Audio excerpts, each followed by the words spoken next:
I donated my kidney to save my husband's life, and he used that second chance to cheat on me with my sister. My name is Julia. I'm 31 now, but this happened when I was 27. At the time, I was working as a nurse, doing night shifts, and saving every penny for our dream home. Daniel, my husband, was a civil engineer. Tall, confident, with that magnetic smile that made everyone feel safe. We met through a mutual friend at a wedding. I spilled wine on his suit. He laughed it off, said it gave him an excuse to talk to the prettiest girl at the table. We clicked instantly. Dates turned into weekends. Weekends turned into promises. Within a year, we were married. I was completely in love. He treated me like I was everything until the night he collapsed in the kitchen. He'd been looking pale and tired for weeks, but he kept brushing it off, saying he just needed more sleep. That night he fell mid-sentence. One moment he was laughing at a stupid TV commercial, the next he was unconscious on the floor. At the hospital we got the news. Stage 4 kidney failure. He needed a transplant. Fast. His parents were both deceased. His brother wasn't a match. Time was running out.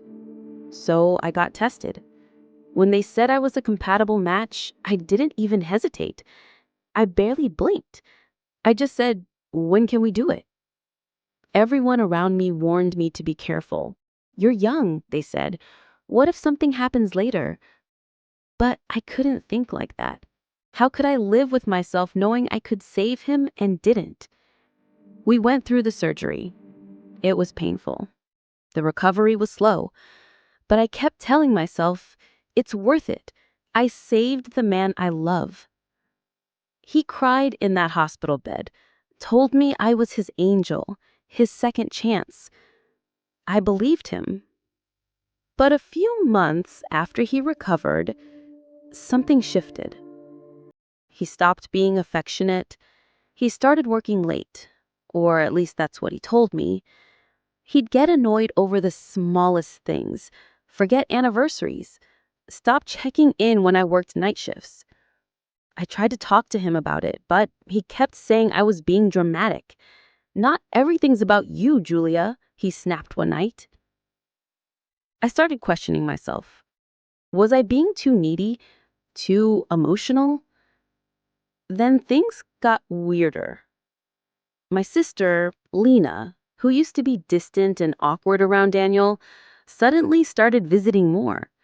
She said she was checking in on us, bringing food, watching movies with him while I was at work. I chalked it up to her finally warming up to him.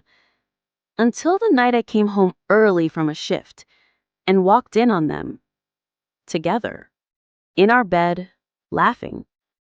When they saw me, they didn't even act shocked, just frozen. He didn't beg, he didn't cry. He just said, "It's not what it looks like," in the flattest voice I've ever heard.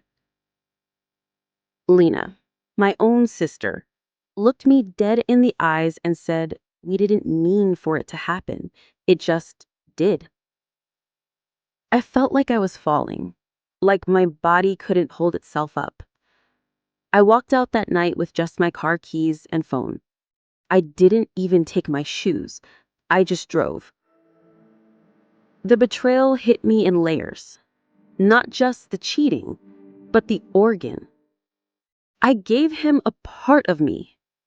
Literally. I spent the next few weeks in a haze. Therapy, long walks, crying into my pillow, wondering how I could have been so blind. But here's what they didn't know. During the transplant process, I had quietly consulted a lawyer, just in case, because I had heard stories about people giving organs and being abandoned later. And I signed a special donor agreement that held Daniel legally accountable for post-operative compliance and behavior. 6 months later, I filed a legal case. He had violated multiple terms, including failing to attend checkups and acting recklessly post-surgery. The judge ruled in my favor. I received a 6-figure settlement. Lena? She thought she had won. But Daniel started getting sick again, and this time, there was no donor left to save him. He reached out a year later, begging me for forgiveness. I didn't even respond. I moved to a new city, changed my number, started over. I built a life where I didn't have to constantly shrink myself for people who could never match my loyalty. They took so much from me, but they never got the one thing they wanted: peace. He took a piece of me, but I reclaimed something more powerful: my freedom.